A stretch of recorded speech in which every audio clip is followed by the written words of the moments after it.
Let's pivot now to the issues of health care. We'll finish with that. You've been front and center in this fight. It was last Wednesday with you, along with these three Pennsylvania congressmen, broke from your party to sign a Democratic discharge petition to force a vote on subsidies for the Affordable Care Act, also known as Obamacare.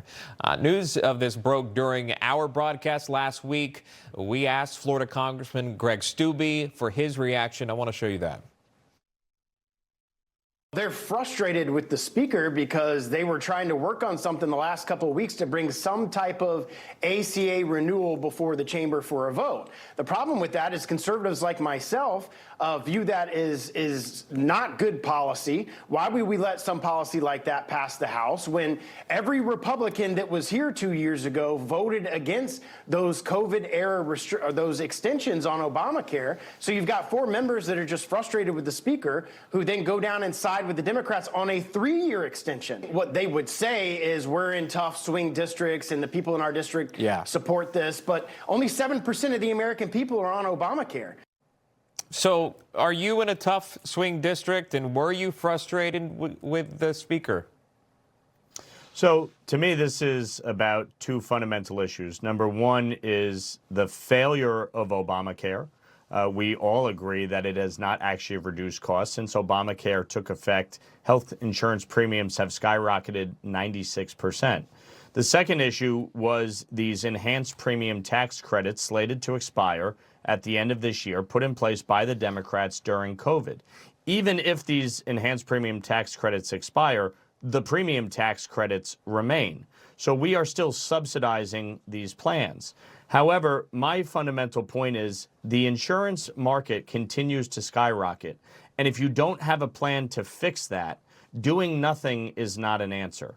And so we put forth a bipartisan compromise, a 2-year extension with reforms, income limits, insurance reforms, HSA expansion, PBM reform, and the elimination of zero premium plans. That is a conservative proposal, and it's something that many of my colleagues wanted to support.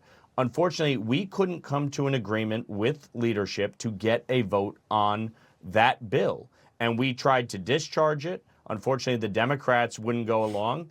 And so we were running out of time. And what we did was sign a 3-year discharge, not because we support the 3-year, but because we need a vehicle by which to actually get a compromise bill. So when we come back in January, there will be a vote.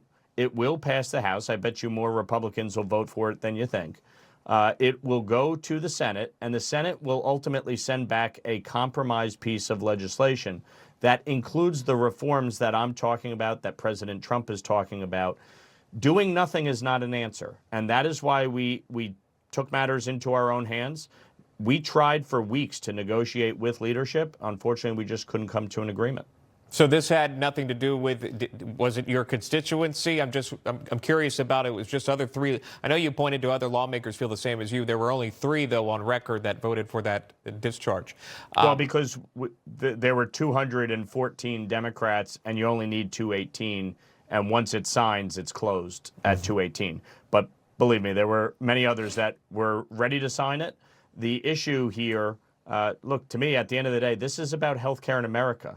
It's less about my specific district and more about the fact that doing nothing is not an answer. And if Republicans want to keep the majority, we have to show progress. We have to show that we are addressing health care costs.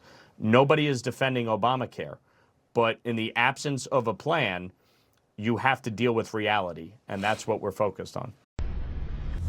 Information. Truth